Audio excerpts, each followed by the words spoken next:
"Anakin," Obi-Wan said, following in his footsteps. "Anakin." He continued storming away from the cruiser's ventral landing bay, his ripped cloak swirling in the air menacingly with the heavy stomps of his boots. Two approaching clone troopers nearly collided with him, only narrowly skirting to each side. Anakin paid them no mind. Obi-Wan didn't require his eyes or even the Force to recognize the crew's tension. The dead silence filling the air said enough. He turned to address the crew chief observing the scene. "Please, contact me or Commander Skywalker the moment you receive word from Coruscant." "Of course, sir," the chief replied with a fairly good approximation of nonchalance. Obi-Wan nodded and continued after Anakin, trying his best to ignore the whispers already going around the bay. His trail was easy enough to follow. If there was a bewildered clone or ship officer staring after seemingly nothing at all down the corridors, it was a good bet Anakin had passed or certainly pushed his way through. "I should have seen this coming," Obi-Wan thought. Ever since their assault on Newt Gunry's estate on Cato Neimoidia some weeks ago, Anakin had become gradually more and more impatient. They finally had a lead to discovering the truth behind the Sith, ending the war once and for all and returning home to Coruscant after months away. It was far from an easy investigation, however. Between being assaulted by Zhar, infiltrating a remote prison without their lightsabers, witnessing the evacuee massacre at Belderone, Obi-Wan could very easily sympathize with Anakin's feelings of frustration. Particularly after just narrowly missing Dooku. Thankfully, the Force was with him. Anakin's march concluded in one of the smaller ship's crew areas where men and women responsible for keeping their various ships' functions slept. "Out. Now." Anakin's voice resounded from inside, sending a trio of engineers scurrying from the room. "Please accept my apologies," Obi-Wan gave them a small smile. "We won't take long." The room was large enough to house a dozen people with bunk beds situated on the eastern and western walls. In the middle, there was a table with freshly opened food rations, certainly abandoned by the three engineers unceremoniously ushered out. Anakin stood before the northern wall, hands behind his back, legs spread wide, seemingly staring at nothing at all. One might mistake him for meditating, but Obi-Wan knew better from the harsh, strong way his chest went up and down. Locking the door behind him to ensure more privacy, Obi-Wan slowly walked over next to Anakin's left side. Though he tried not to let it show, there was worry, tension, and anger present in the young man's face. His eyes locked into a scowl, his jaw clenched. Neither one said anything to the other for a few moments. "We were wrong to come here, Master," Anakin ended the silence. "I was wrong to come here. We're being kept away from Coruscant, I can feel it." "You wouldn't be saying that if we'd captured Dooku." "But we didn't, Master. That's what counts." "And now no communication with Coruscant? You don't even see it, do you?" Obi-Wan regarded him carefully. "See what, Anakin?" Anakin started to speak, then cut himself off and began again. "You should keep me fighting. You shouldn't give me time to think." Obi-Wan rested his hand on Anakin's shoulders. "Calm yourself." Anakin shrugged him off, and at last turned to face him, a new fire in his eyes. "You're my best friend. Tell me what I should do. Forget for a moment that you're wearing the robes of a Jedi and tell me what I should do."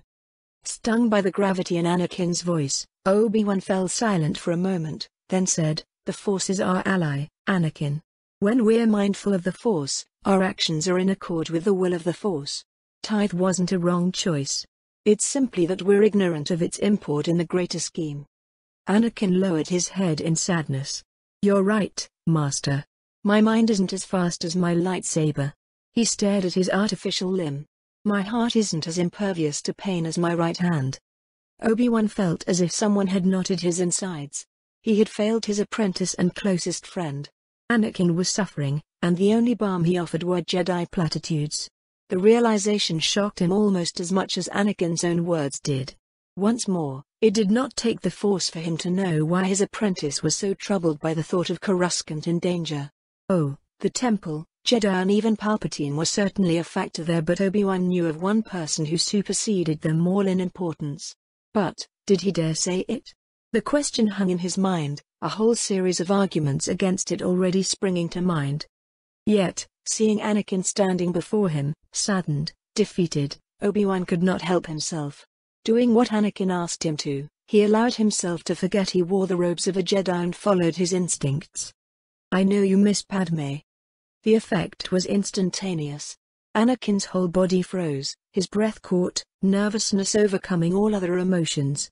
Obi-Wan fought the urge to laugh. It reminded him of the many instances his apprentice knew he had done something wrong as a boy and was about to suffer the consequences of it.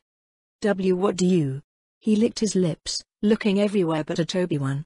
"I know, Anakin." "Know what?" "What you feel for her, she for you, and very likely what you do in the nights when I can't seem to find you at the temple, on the rare occasion we are back home." The words came out with surprising ease. Obi-Wan had thought many times of confronting Anakin on this subject and imagined it going very awkwardly for the both of them. It was only half of the truth. Anakin was doing more than a fine enough job of being troubled for the both of them. His cheeks were red, his breathing haggard, his feet unsure. Another moment and he'll collapse on the ground. Placing a gentle hand on Anakin's back, he guided his student over the table, offering a chair to him first before seating himself. Another few moments of silence passed until Anakin worked the nerve to look at him once again. How long?" "Truthfully?" Obi-Wan ran a hand through his beard, taking a moment to think it through. "At least 3 years. Your feelings for her were quite obvious to me from the moment you were reunited. It helped you did a rather poor job of masking it." "That doesn't mean anything." Anakin shook his head, a measure of resolve back in his voice. "It doesn't prove we're—" "No, it doesn't," Obi-Wan cut in calmly. "However, sneaking away with her to Naboo on our last shore leave does not leave much to the imagination, Anakin. We very nearly came to blows when I went to retrieve you for the Ventress hunt there." Anakin looked away again, left hand resting on the table, the artificial one running through his unruly hair. Noticing a glass of clear water, Obi-Wan offered it to him, making a note to refill it for the engineer once they were through there. "Thanks." Anakin drank it the same way the unfortunates of Neos 3 tried to drink away their lost hopes, crushed dreams. Putting the glass aside, Anakin stared back at the northern wall. Face pressed against the knuckles of his left hand, completely unreadable. Even to someone without the Force who knew him, the look on Anakin's face alone showed how troubled he was by this. "Who else knows?" "Knows? With certainty?" "No one but me and Yoda." His eyes blazed again in an instant, the scowl from earlier trained directly at Obi-Wan. "You told him?" "Not at all," Obi-Wan answered, unfazed. "Yoda realized it himself long ago from the few times he'd seen you and Padme together." "And he said nothing?" "Nothing at all. We may have exchanged a knowing or worrying glance once or twice, but no, we've never spoken of it. I would never betray you like that, Anakin, and neither would he." "Really?" Anakin twisted into an ugly, angry smile. "You expect me to believe that Master Yoda, head of the Jedi Order, of the Jedi Council, has known about me breaking the rules for years now and he's never, not once, said a word about it?" Obi-Wan frowned at the sheer disbelief and sarcasm in Anakin's words. "Whether you believe it or not won't change the truth. Yoda has known and he has done nothing to oust or prevent you from continuing your relationship with Padme. Why would you possibly believe otherwise?" "Because he's never liked me." Anakin's organic limb slammed the table, scattering trays and glasses in a messy pile of ruined food and spilled drinks. Obi-Wan took note to apologize for those as well. "Ever since I met him, all I've ever felt is disapproval for my very existence. Him, Windu and all the rest of them. Anakin, Master Yoda has always been one of your most ardent supporters on the Council. When the decision was split on whether to accept you in the Order at all, it was he who voted for you to become my apprentice. When the Council convened to discuss the matter of your knighting, Master Yoda once again voted in your favor when other masters voiced their doubts." The effect on Anakin was instantaneous once more. The fire subsided. Obi-Wan ordinarily would have thought this enough, but today, it seemed it was time to let some things have their time out in the open. "And 3 years ago, when I was captured by Dooku on Geonosis and you lost your mother," he sighed, giving Anakin a sympathetic look. "Yoda felt it all the way to Coruscant. He spoke of your pain, your sorrow. He has always been attuned to your feelings, Anakin, and sensing your despair wounded him." The final embers died out with that. Once more, Anakin's head was lowered, body almost limply sitting in the chair.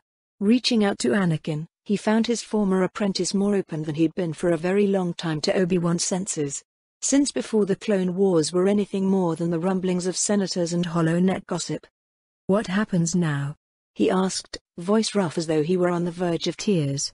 His insides knotting again, Obi-Wan leaned forward and placed a comforting hand on Anakin's left shoulder.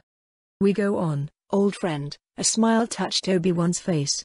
We end this war at long last and help bring peace to the Republic and to ourselves. But Padme and I is a matter we will discuss when the time for it arrives. Yoda and I both will speak on your behalf, as we always have. What if? Anakin shook his head. What if I get kicked out anyway? Then the council is as foolish as Qui-Gon always told me they were. The words came out, spoken with such ease and certainty they surprised Obi-Wan almost as much as Anakin. Finally, his student's head rose back to meet his gaze, shock clear on his face. Once again, Obi-Wan considered leaving it there and once again, decided otherwise. And if they should remove the bravest, finest young knight this order has seen in 1,000 years, then they shall go on without me as well. Anakin's mouth hung open, making him appear like a Mon Calamari. Why you can't? Obi-Wan. The order is your life. You can't do that. Not for me. Why not? Qui-Gon would have. Do you doubt my ability to? That's not what I meant. Sharply, Anakin rose, knocking over his chair. One more thing for Obi-Wan to fix whenever they concluded. This is too much. I never thought you'd have this conversation with me? Obi-Wan rose as well, gently. Truth be told, I never thought it would happen either. Me playing the fool and you reluctant to share with me. I'm sorry, Anakin said in a small voice. I should have told you. A lot sooner. I should have trusted you. Yes, well, Obi-Wan spoke with some hesitance for the first time. I can understand why you wouldn't. Master Qui-Gon always said I was a bit too unapproachable, too in line with the council. Clenched jaw insistence. I'm sorry? There was a smile on Anakin's face all of a sudden, one he hadn't seen in some time.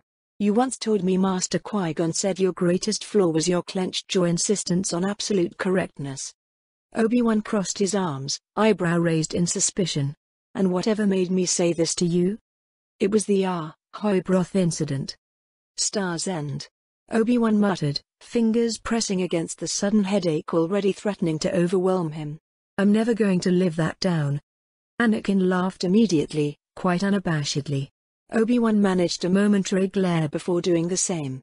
It felt good, a welcome reprieve from weeks, no, years of tension and secrets on both sides. Once again, Master Yoda's advice to give a name to your fears to banish them was proven true once again. Though, Obi-Wan thought it wise not to share a Jedi platitude. Eventually, the laughter died down, Anakin looking and feeling more at ease. Standing taller, as well, as though the weight of the ages had been finally removed from his shoulders. Well, Obi-Wan said, glancing at the table, I suppose we should tidy up. We did ruin the crew's meal after all. Before he could do so, Anakin stepped forward. Already, worry and anxiety suddenly permeated through him in the Force. To say nothing of the pained look he sent Obi-Wan's way. There's more I need to tell you. There's more I need to tell you. Anakin regretted the words the moment they came out. Obi-Wan, Padme, Yoda and many across the years had called him rightfully impulsive. Among other variations on the same word, more and less flattering depending on who was saying it. But that particular approach had served him well in the war so far. It had saved his life, the lives of those close to him, innocents, and allowed him to win battles most thought impossible. This was entirely different. There was no droid army to slice through, a line to hold, or even Sith Lord to cut down.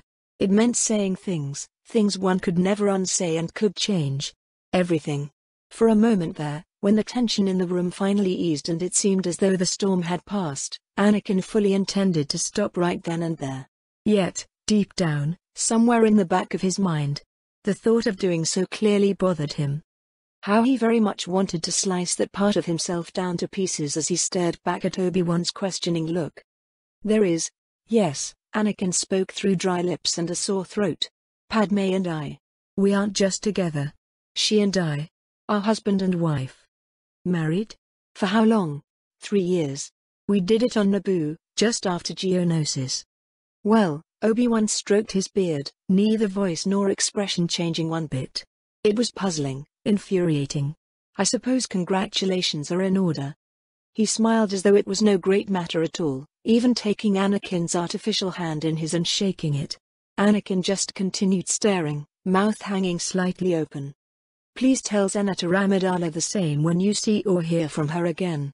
Anakin numbly nodded, releasing Obi-Wan's hand. Again, the way this conversation moved baffled him. 1,000 times he'd played it out in his head, revealing the truth to his master and each one ending worse than the last. His reactions to the news ranged from heartbreak, profound despair, even anger. Each time, Anakin assumed the worst outcome, the worst from the man who was now genuinely smiling before him, giving his sincere congratulations. A lump formed in his throat, from happiness, shame, and something else. Another secret to share, one he dreaded telling Obi-Wan more than his marriage. One he would most certainly not take with calm or understanding or in stride. Yet, his reaction to this news just now. "There's something else too." Deliberately avoiding Obi-Wan's gaze, he lifted the chair he'd pushed down and sat in it. His mind was whirling with memories and emotions that cut deep into Anakin's very soul even 3 years later. "It's about my mother, what happened to her?" Her name was Shmi, if I recall correctly. Obi-Wan sat down as well. Anakin refused to look at him. "I never knew her myself, but Qui-Gon only said the finest things about her. She was amazing." "She was." He smiled. "My whole world, before you or Padme or even the Chancellor. No matter how harsh things got in Tatooine with Watto or something else, she never let that cursed place bring her down." "For you," he heard the smile in Obi-Wan's voice. Anakin's died away. "After I left, a man named Klieg Lars, a moisture farmer, bought and freed her. He was kind to her. He married her, made her happy when I was away." Anakin swallowed back the lump. 3 years ago, when my nightmares about her started and you were away chasing Jango Fett. The worst of them came on Naboo. Padme. She told me to go there, saying we could use the pretense of our cover being blown to change hiding spots. When we got there, I got to the Lars farm and I met with Klieg, his son Owen and Beru, Owen's fiancé. They said Tusken Raiders had taken her captive, attacked and killed scores of farmers. Klieg tried to fight back but they took his leg. Obi-Wan offered him another glass of the crewmate's water. Anakin waved it aside. "I hunted the Tuskens down, I could feel her in the Force. I snuck into one of their tents. And I found her there." A cold fury swept through Anakin's body, evaporating the lump, the fear, the shame away. His replacement arm curled into a tight fist. Faintly, he heard the mechanisms of it whine from the strain. They'd beaten her, tortured her for days and days. "That's what my nightmares were, Obi-Wan. I felt everything." "Anakin. She died in my arms," Anakin shouted, vividly recalling how he held her. Watched the light fade from her eyes. Then, he looked Obi-Wan dead in the eye. His chest on fire, his lips curled into a snarl. "And I killed them. All of them. Every man, woman, and child. I gave back everything they did to my mother 1,000-fold." The shout was so strong, Anakin's ears rang. His voice less of a shout and more of the snarl belonging to the mythical krayt dragons of Tatooine. Angry, more animal than human. If there were pain receptors built into his mechanical arm, he was sure it would hurt as hard as breaking one's own fingers. So he sat, sneering, chest heaving up and down, watching and waiting for Obi-Wan. Once again, Anakin expected a great many things to follow, none of them good and all of which would hurt him almost as much as they did Obi-Wan. A look of disgust, shame, a frustrated lecture. Instead, Obi-Wan just looked at him with pity. Pity and sadness. Instead of finding reassurance from that, it was only infuriating. "I understand your feelings, Anakin," he spoke in a voice that proved it, low, respectful. Again, Anakin found no comfort from it, just frustration. "You understand? You understand? Of course, you were there when I lost Siri, after all." Siri Tachi, yes, Obi-Wan's old childhood love. The woman who he watched die. And whose murderer he chose to spare. A fact which bothered him then and added fuel to his fire now. "Not remotely the same, Obi-Wan, not even close." "I beg your pardon? You let her murderer live?" he snarled, pointing an accusing finger at Obi-Wan. "If you really understood how I felt, if you really cared, you would have cut that monster down right then and there." Anakin, he didn't even get angry then, instead, keeping his voice calm and measured. "Of course I wanted to kill him. Then why didn't you? How could you not avenge Siritachi if you loved her? Because I realized it would accomplish nothing at all. Obi-Wan's eyes left Anakin's, growing distant, infinitely sad. I asked myself, what would Siri think of me, think of the love I bore her if I used it as an excuse for revenge? What would she think of me if I succumbed to horrible, bloodthirsty vengeance? He looked back at Anakin. She would have never forgiven me. She would have never spoken to me again even if the chance presented itself to us. Only then would I truly lose her, forever. Anakin stared, mouth agape, artificial limb resting back against his body. Obi-Wan let out a long, suffering sigh. Anakin, our love for those close to us. It is not measured by the amount of revenge we dispel on those who wrong or kill them. I ask you, as my friend, as the closest thing to a brother I have, would you truly wish for me to punish Magus as you punished the Tuscans? The question, its implications left him silent for a while longer. Anakin thought it over, truly thought over in a way he rarely did. At first, it was impossible to imagine Obi-Wan butchering anyone in cold fury. It was so absurd a notion it nearly crossed over into the comical. But eventually, recollecting his own feelings and thoughts of the Tuscan slaughter, he could imagine what a vengeful Obi-Wan could look like. And the fire inside his chest was doused by a freezing tsunami of ice water. Imagining Obi-Wan slaughtering those Tuscans, perhaps if they'd killed Anakin, with men, women, and children at his feet. It was horrifying. More horrifying, he realized, than any battlefield he'd witnessed so far in the Clone Wars. Worse even than Jabium. What made it truly chilling, down to his very bones, was the realization that if someone did kill Anakin, Obi-Wan might just do it too. No, he said in a low voice, sounding more like that 9-year-old boy who'd first arrived to the temple in his ears. No, I'd never want you to do that. It's just. You cannot bring yourself to feel remorse for the action. All Anakin could do was nod. The lump in his throat was back and suffocating. Again, he expected a lecture, reprimand, something, anything to prove his worst fears years in the making true. Instead, Obi-Wan gently rose from his seat, walked to Anakin's side and rested his arm atop the right shoulder. That too, I can understand. Hesitantly, unbelievingly, Anakin looked at him and saw the same pity and kindness from moments ago. I would like for that to not be the case, and I will not begrudge your feelings on the Tuscans directly responsible for your mother's death. But I must ask you, spare a thought for the children if no one else. The children? You are married, Anakin, and I assume you and Padme would both like to have children, one day. We've never really talked about it. And should that day come to pass, how will you be able to look your children in the eye when the blood of others is no weight upon your conscience? For so many years, he'd thought of Obi-Wan with admiration and frustration as the embodiment of the Jedi. A personification of the Jedi Code, for better or for worse. With every wise counsel, there could be equally obtuse platitudes of no use to anyone. With every show of kindness, there was a clenched jaw insistence on rules above emotion. Yet in these past few minutes, it was as though he was seeing his master for the first time, really seeing him. Obi-Wan Kenobi was not a great man because he followed the Jedi Code. No, he was a great Jedi because he was an exceptional man. A man whose wisdom, integrity and heart were as great, no, infinitely greater than any skills he wielded with a lightsaber, the Force, starfighter.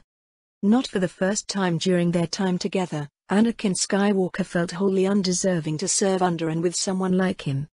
You're right, Obi-Wan. He struggled to keep eye contact. All this time, I've only ever thought of fueling my hate, even on those who don't deserve it. Unclipping his lightsaber, he rose to full height and held the weapon, his own life, before his master and friend. I know I've said this to you 1,000 times before, but I want you to know I mean it this time. I will do better. I'll learn from all the things I've screwed up. I don't care if it takes me the rest of my life. I don't care if I never pull it off. But I promise you, Obi-Wan, I'll never ever stop trying to be worthy of being your student and friend. Obi-Wan just smiled, with something like pride in his eyes. You're already off to a great start. Anakin blinked, giving him a confused look when a very old, very familiar person's words sprang to mind. He couldn't but grin. If we win the fight, matters not. Only that we fight. He is a wise one, that Yoda. More than I knew, Anakin admitted, chiding himself. Returning his lightsaber to its belt, he glanced around the ruined table, remembering how he'd terrified the room's owners out. "I'll clean up, Master. It is my fault the mess is here. It's no trouble if I help, not as though we've any other pressing concerns to deal with." A familiar series of tooting, shrilling, and chittering came from the other side of the door, accompanied by a series of loud banging noises against the metal. "General Skywalker. General Kenobi." The crew chief's muffled voice shouted. "Your astromech droid. Something's got it in a tizzy." Exchanging glances, the two of them crossed to the south wall, Obi-Wan unlocking the room open. The diamond shape of the door faded into the interior of the walls. R2 was inside instantaneously, letting the grating series of noises come clearly through. "R2, R2, Anakin said in a soothing voice. "Calm down, what is going on?" An urgent series of beeps came out, clear as regular basic. "He says there's an urgent message from Coruscant." He turned to Obi-Wan, answering his unspoken question. "Grievous has attacked the capital." Obi-Wan took the news in stride. "Chief, I do believe you should refuel and rearm our starfighters." "Way ahead of you, General."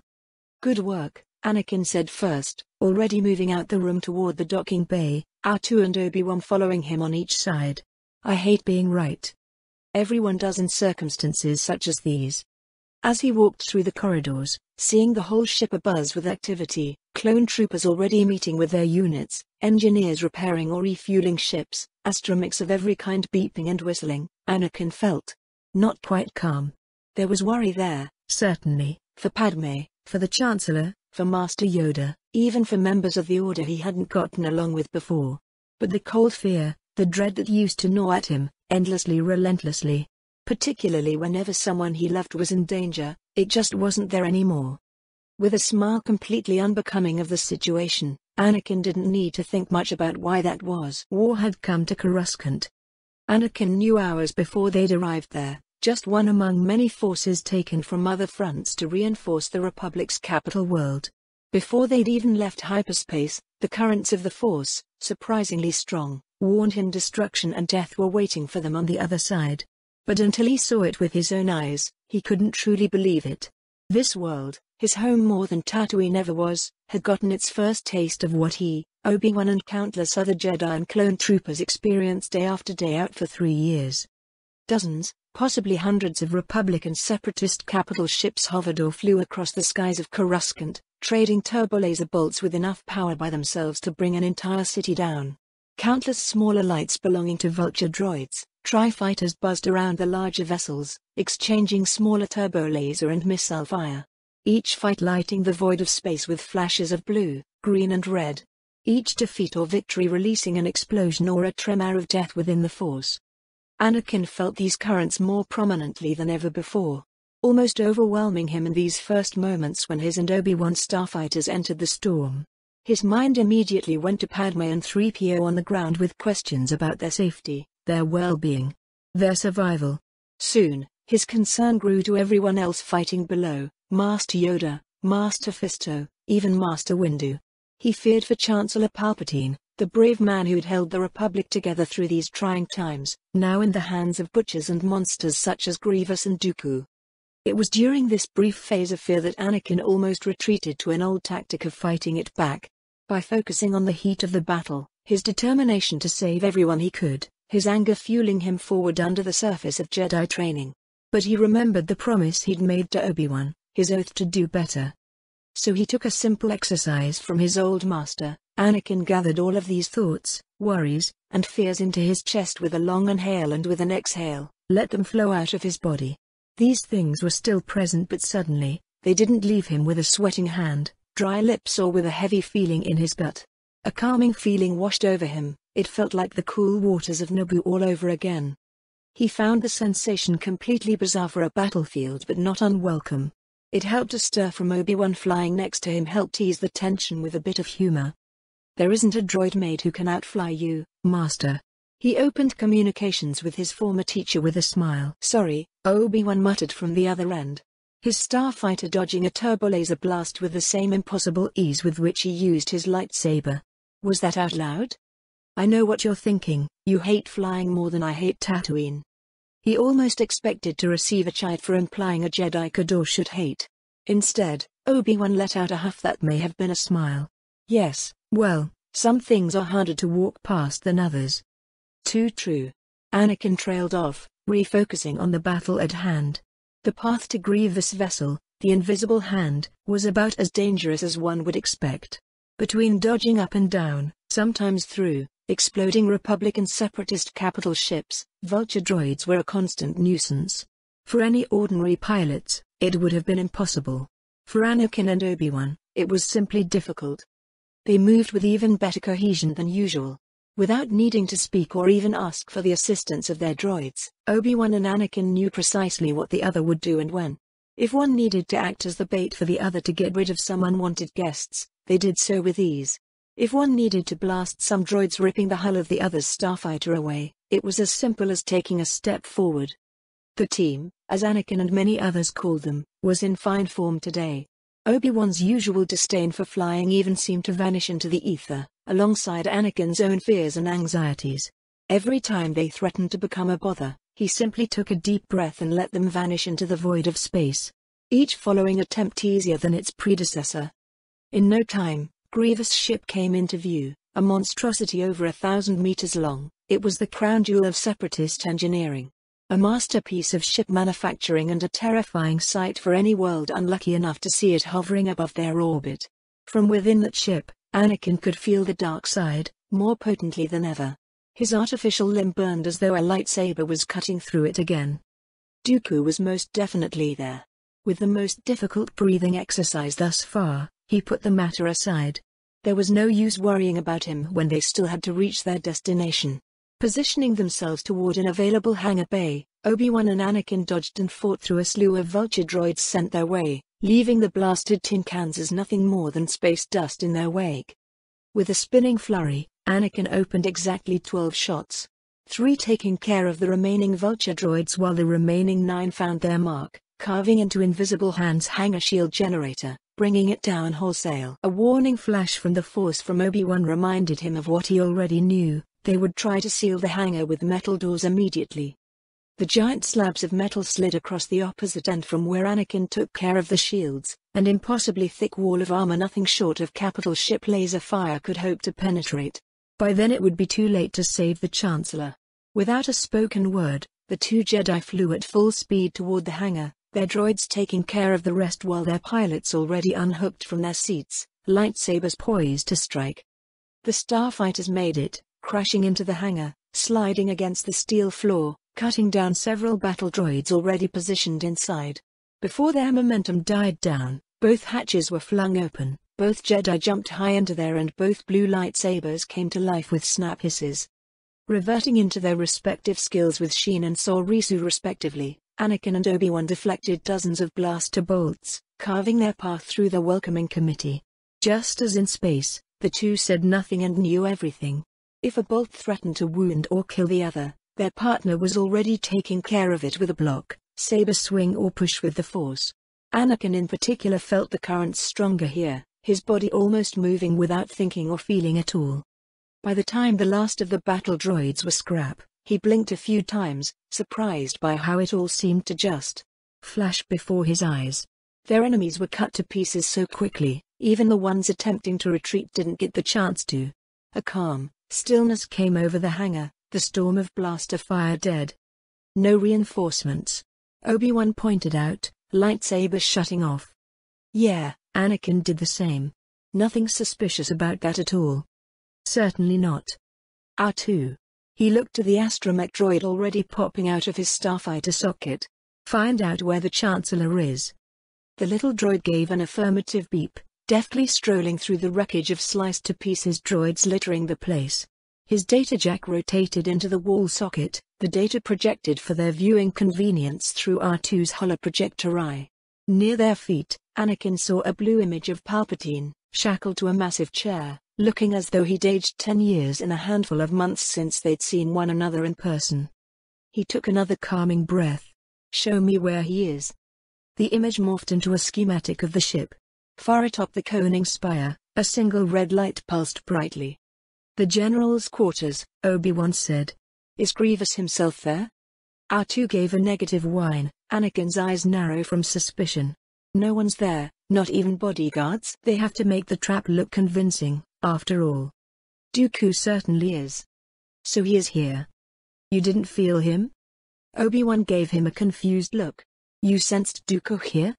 From the moment I laid eyes on this monstrosity of a ship, he turned, noticing the strange look from his master.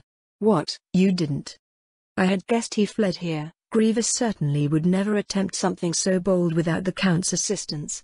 The Chancellor's homing beacon remaining perfectly clear throughout all the noise outside was another clue. I don't know about the beacon, but... Anakin looked at the ceiling, feeling the power of the dark side more potently from within the ship.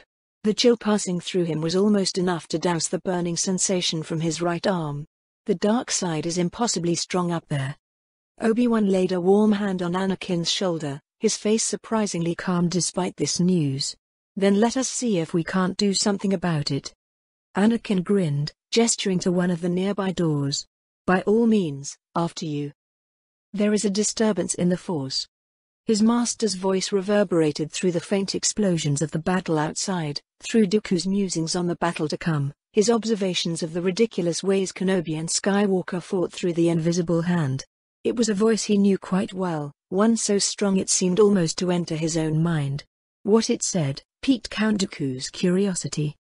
A disturbance, my master? He asked, turning towards the chair where Chancellor Palpatine, no, Darth Sidious, sat upon, playing the role of the great leader of the Republic. His true allegiances, for the time being, still concealed to all but Dooku himself. Even that pitiful creature Grievous knew not of whom he actually served and had taken hostage. Certainly not the true purpose behind the act. Yes, Sidious answered slowly, his lips twisted into a slight curl of contempt. Young Skywalker, he is too at peace. Dooku's first reaction was to say laugh and say impossible.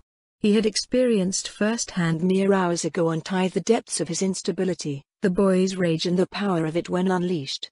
An entire building's roof brought down with a mere shout. But a gentleman did not react to such news as an overconfident child, certainly not to his own master. Instead, he merely said, how is this possible? Skywalker's deficiencies with self-control were most apparent to me, master. As they were to me, long ago, Lord Tyrannus. Yet, something has changed. Sidious's eyes almost gleamed yellow, his gaze moving beyond the physical into the deep reaches of the shadows of the dark side. There is still fear in him, uncertainty, rage. However, it is of a tempered sort, controlled through conscious actions of his own making.